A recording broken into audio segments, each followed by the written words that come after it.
Hello बच्चों, let us see this problem. The orbital velocity of an artificial satellite in a circular orbit just above the earth surface is v for the satellite orbiting at an altitude of half of earth radius. The orbital velocity is, हमसे ये कहा जा रहा है कि एक artificial satellite है, वो एक सर्कुलर ऑर्बिट में just above the earth surface revolve कर रही है. मतलब जो ये आपका अर्थ सरफेस है ना, उससे जस्ट अबव, मतलब यहाँ पर. ठीक है, दैट इज जो उसका ऑर्बिट का रेडियस है वो बिल्कुल बिल्कुल किसके बराबर है, अर्थ की रेडियस के बराबर है. वो ग्रेज कर रही है, आप ये कह सकते हैं. ठीक है, तो यहाँ पर जब वो ऐसे ऐसे घूम रही है तो किस वेलोसिटी से घूम रही है, v वेलोसिटी से घूम रही है.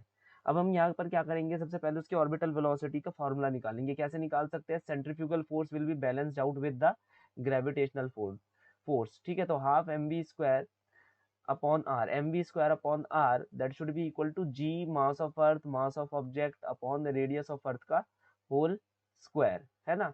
यही होगा. अब मास ऑफ ऑब्जेक्ट तो कैंसिल आउट हो जाएगा, हट जाएगा. एक रेडियस से एक रेडियस कैंसिल आउट हो जाएगी, तो वी ओ निकल कर आ रहा है G M E upon R E का अंडर रूट.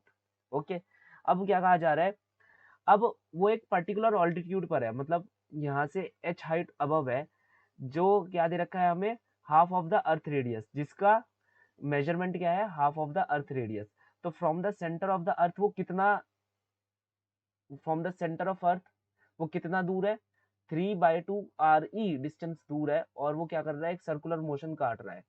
तो यहाँ पर बेसिकली अगर मैं सेम क्राइटेरिया से ऑर्बिटल वेलोसिटी निकालूं इस सेकंड केस की, तो वो कितनी निकल कर आएगी हमारे पास,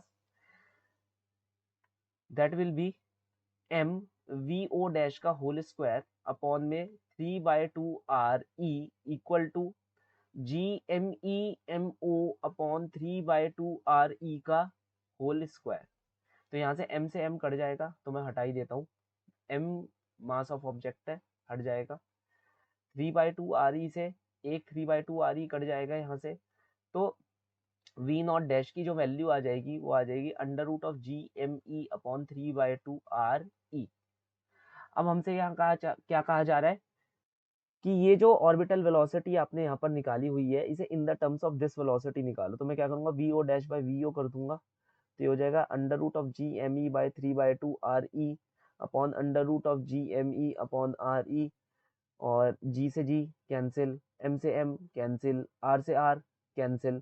दैट इज, ये वाला आंसर क्या आ जाएगा हमारे पास, 1 upon under root of 3 under root of 2. तो ये आ जाएगा v not dash by v not equal to under root of 2 upon under root of 3. तो ये ऑप्शन हमारे पास आ जाएगा.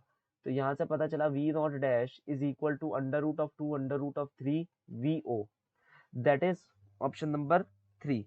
So the final solution for the following problem is option number 3. Hope you understood well. Best of luck.